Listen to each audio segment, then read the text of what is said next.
une bactérie. Voici la membrane cytoplasmique. Alors, voici le chromosome bactérien. Je vous ai dit, la bactérie n'a pas de noyau. Elle a un chromosome bactérien. Et elle a des ribosomes. Donc voilà, je le symbolise comme ça. Ok? Et autour d'elle, il y a ce qu'on appelle la paroi bactérienne, qui est une structure extrêmement importante pour la bactérie.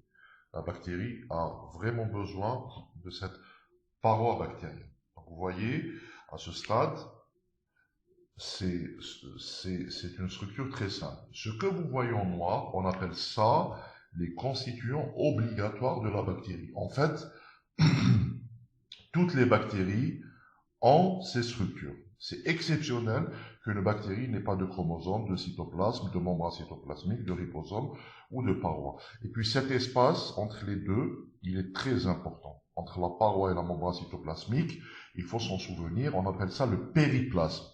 Donc, surtout en matière d'antibiotiques et d'antibiorésistance, c'est très important.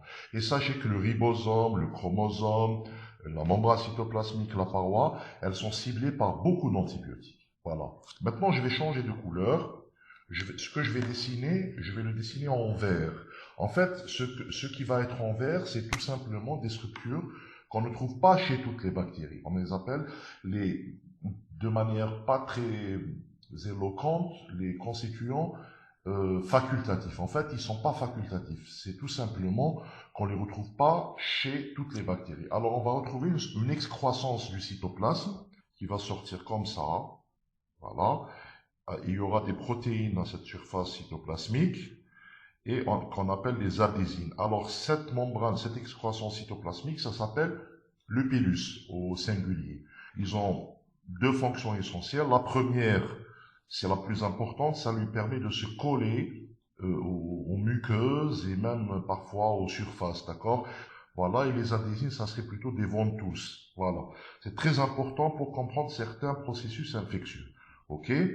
Et puis, il y a à l'intérieur de la bactérie, dans le cytoplasme, il y a un fragment d'ADN, c'est ce qu'on appelle un plasmide, d'accord? Le plasmide, si vous voulez, c'est un peu le flash disk. Hein?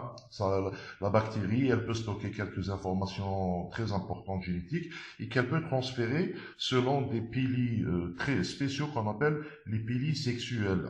Retenez déjà ça, un pilus avec des adhésines, et ça c'est un plasmide, c'est un fragment d'ADN qui n'a rien à voir avec le chromosome bactérien. Une autre croissance, une excroissance cytoplasmique, voilà. Je vais essayer de le dessiner comme ça. D'accord? C'est une queue, voilà. Une protéine contractile, on appelle la flagelline. La bactérie, elle l'utilise pour se déplacer. D'accord? Ça? D'accord? Alors ça, on appelle ça le flagelle. La bactérie, elle l'utilise pour se déplacer. Ok? Et comme si c'était pas suffisant, la structure qui entoure la bactérie, on l'appelle la capsule. Elle sert surtout à la bactérie pour échapper au macrophage. D'accord? Ça, c'est la capsule. Bon.